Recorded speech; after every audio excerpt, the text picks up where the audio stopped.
Oui, certains d'entre vous vont peut-être trouver la question un peu stupide, mais les Ghanéennes sont-elles des meilleures danseuses que les Camerounaises? Démonstration dans quelques secondes. Et bien sûr, nos invités sont toujours là. Il y a Jacques-Édouard Niobé, qui est consultant sportif. Il y a aussi Éric Christian Kouam, journaliste à Royal FM, l'une des meilleures radios du Cameroun, semble-t-il, c'est ce qu'il nous a dit. Valérie Emmanuel Fouda, EFA, donc, qui est encadreur d'un centre de formation ancien, entraîneur du Tonnerre de Yaoundé. Et puis bien sûr, Gaël Onana qui est avec nous. Gaël qui arrive juste après ça. Gaël, nos internautes ne doivent pas rechigner. Non, pas du tout, José. Je le rappelle encore la question du jour qui est quelles équipes accéderont selon eux à la finale de la CAN féminine 2016. On a reçu un petit commentaire de Ngangé depuis Douala qui nous parle du match, la demi-finale entre le Cameroun et le Ghana. Il pense que les Camerounaises devront être fortes mentalement que les Camerounaises devront être fortes mentalement face au Ghana parce qu'un seul but encaissé pourra être transformé en 2 buts marqués. Les joueuses camerounaises n'ayant pas encore encaissé de buts depuis le début de la compétition pourraient être déstabilisées si jamais le Ghana prend le dessus dès le début du match. Voilà, bien, merci encore Gaël et on vous retrouve en fin de partie justement pour nous donner le résultat de votre sondage. Nous allons parler de statistiques. Alors, nous avons préparé un petit tableau pour vous, juste pour vous dire que la Nigérienne Aziza Lamina Oshaya est en tête des buteuses avec 4 buts qu'elle a marqués contre le Mali. Souvenez-vous, c'était à l'entame de la compétition. Elle est suivie par la Ghanéenne Elisabeth Ado, 3 buts, et de la Malienne Bassira Touré et de la Camerounaise Henriette Akaba et de la Ghanéenne Portia Boakié, auteurs chacune de 2 réalisations. Le off du mag. Ou le off de la CAN, comme vous voulez. Et puis pour cet off du magazine, nous allons retrouver des images exceptionnelles et exclusives de Shérif Bandounka avec des joueuses ghanéennes. Sur scène, quelque part à Limbé, les artistes les ont fait danser, mais elles aussi, elles ont fait danser les artistes avant de faire une démonstration peut-être ce mercredi à Yaoundé contre les Lions indomptables. Regardez plutôt en musique.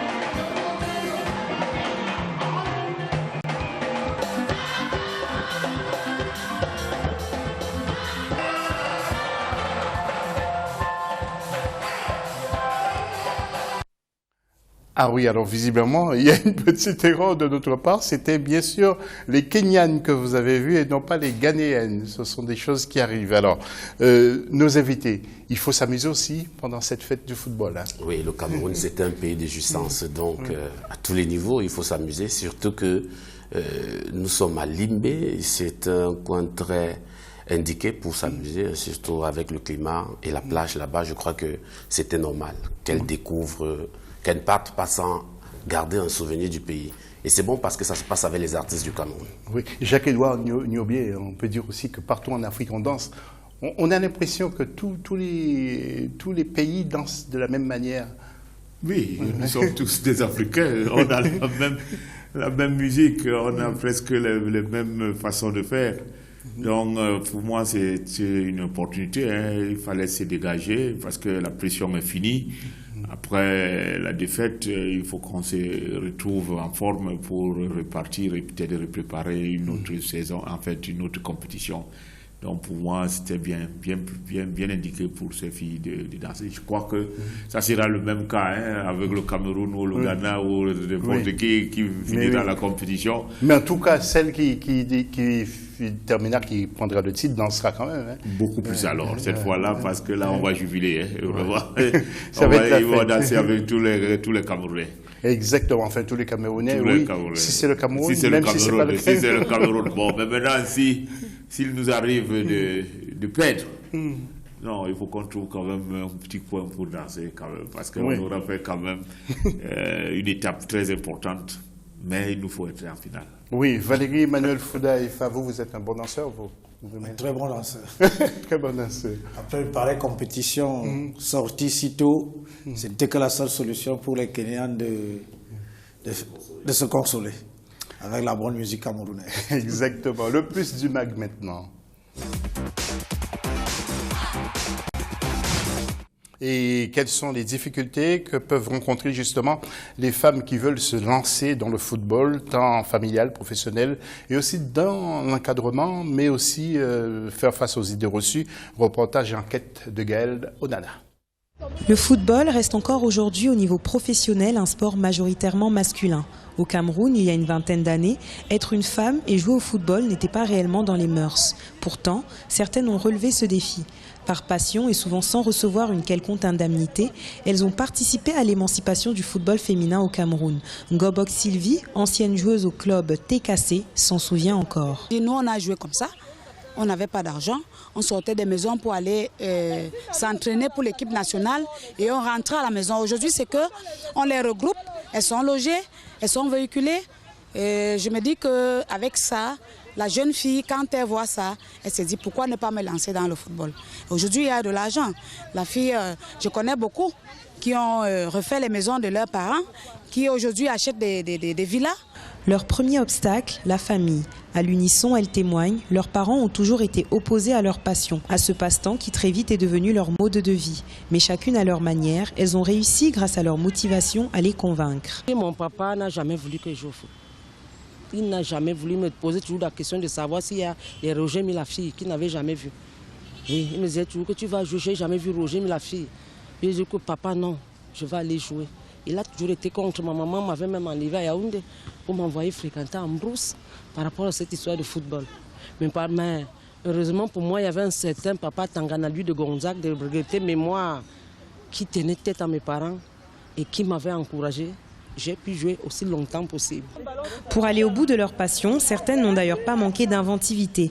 En tête, un seul objectif, faire de cet amour pour le ballon rond leur véritable métier. Si les parents sont d'accord, c'est facile. Le matériel est fourni, mais quand les parents ne sont pas d'accord, eh bien, il faut essayer de jongler avec des copines, cacher la tenue de football. Moi, c'est ce qui m'est arrivé. Je cachais la tenue de footballeur dans mon sac, je mettais un kabak, voilà, le grand boubou africain là. Et derrière, je prenais mes chaussures à l'extérieur de la maison, au bord du stade, je m'habillais. Et pareil, en rentrant, je remettais mon cabas et voilà. D'autant plus qu'à cette époque, il était encore plus difficile que maintenant de tenir tête face à toutes les intrigues et tous les préjugés qui existaient autour du football féminin. Afin de se perfectionner, certaines avaient choisi de s'entraîner avec des garçons. Très peu indulgents, elles devaient redoubler d'efforts pour se faire accepter. Et je n'ai pas envie de vous résumer les colibés que nous avons reçus lorsque nous étions sur le terrain. Si par malheur, vous arrivez de jouer contre un garçon et que vous l'avez criblé, je ne veux pas vous dire quelles sont les fougues que vous pouviez recevoir. Mais bon, cela a cultivé plutôt un esprit autre en nous, un esprit de battant, un esprit de volontaire engagé, et ça fait de nous notre personnalité. Aujourd'hui, elles ont certes raccroché les crampons, mais elles ont désiré rester très proches du milieu. Nombreuses d'entre elles sont devenues coachs ou appartiennent au staff d'une équipe. Ondobo Françoise, celle que plusieurs appellent la Mama, a d'ailleurs travaillé à l'émancipation de plusieurs joueuses de l'équipe nationale actuelle. Après, j'ai été coach dans le canon. Oui, j'ai entraîné les joueuses qui sont à l'équipe nationale aujourd'hui. J'ai transformé certaines comme la capitaine, qui n'était pas libéraux. Elle est libérée aujourd'hui grâce à moi, à ma vision, à ma façon. Bon, après ça, le foyer oblige. Mon mari n'a jamais voulu que je joue au foot. Je suis revenue un peu dans ce milieu parce qu'il est décédé. Le football féminin aujourd'hui au Cameroun a certes beaucoup évolué, mais il souffre encore de plusieurs maux. Non seulement en termes d'organisation, mais aussi d'encadrement. Avec cette CAN féminine organisée au Cameroun, ces anciennes footballeuses espèrent toutes que les choses pourront véritablement.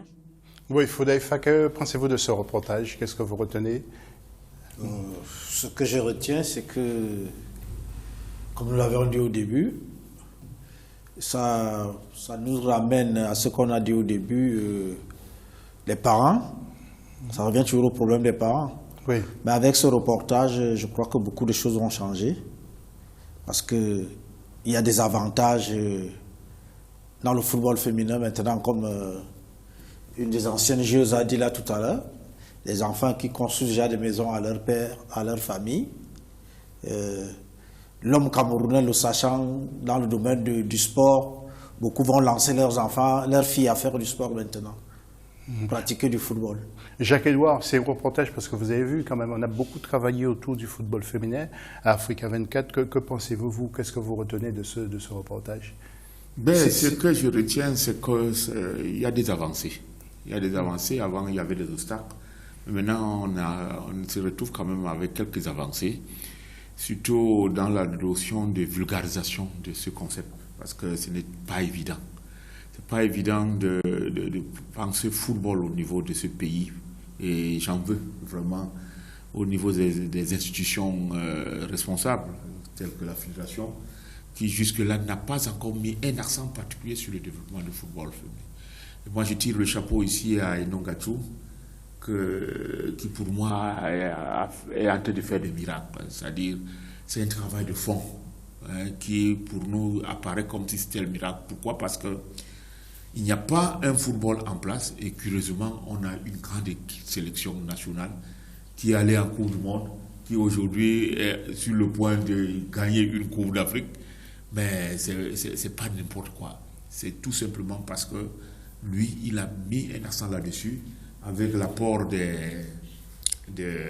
d'Ondobo que j'ai constaté là, qui travaille depuis avec le canon et autres.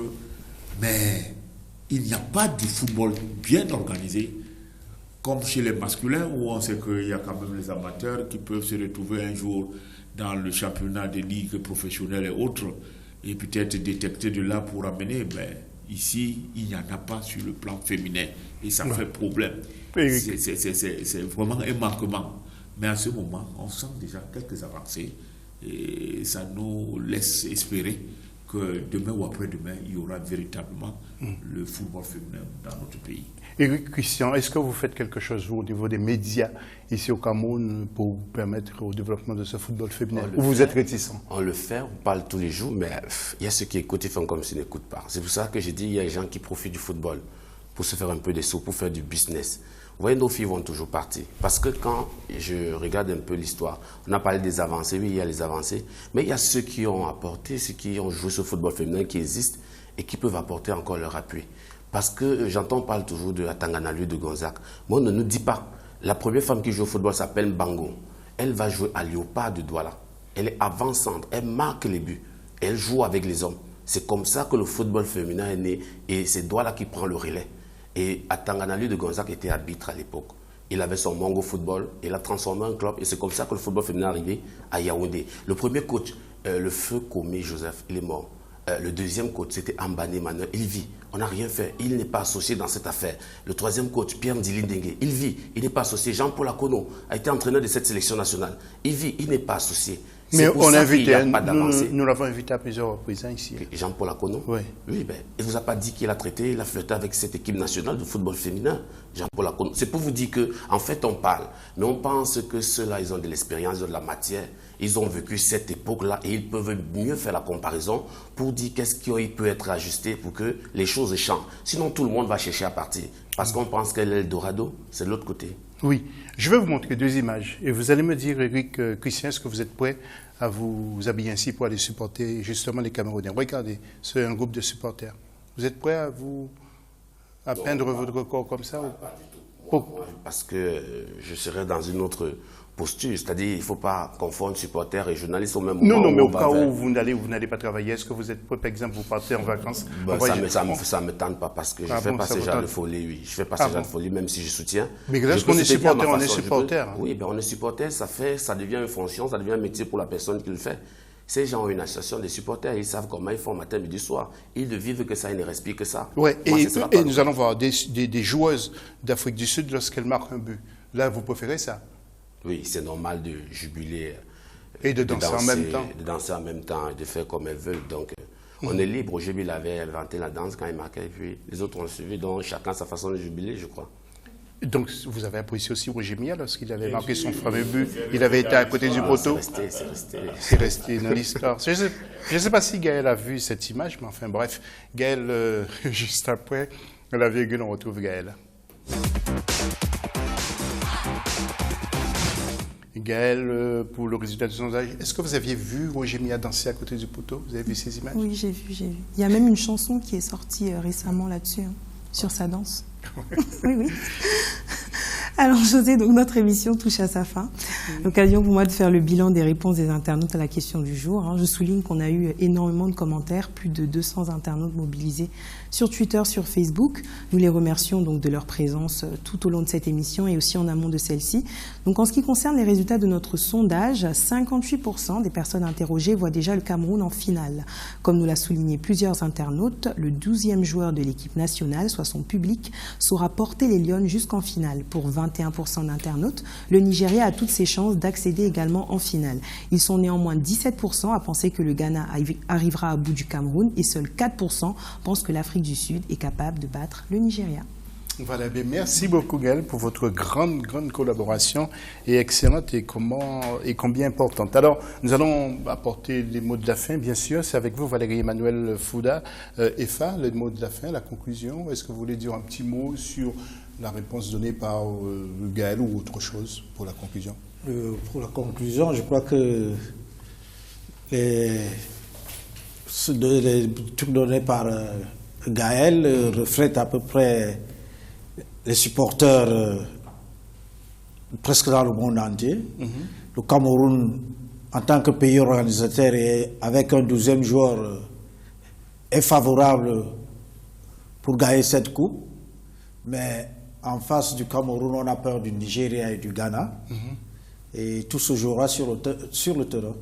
Et un grand merci à Africa 24 pour cette première émission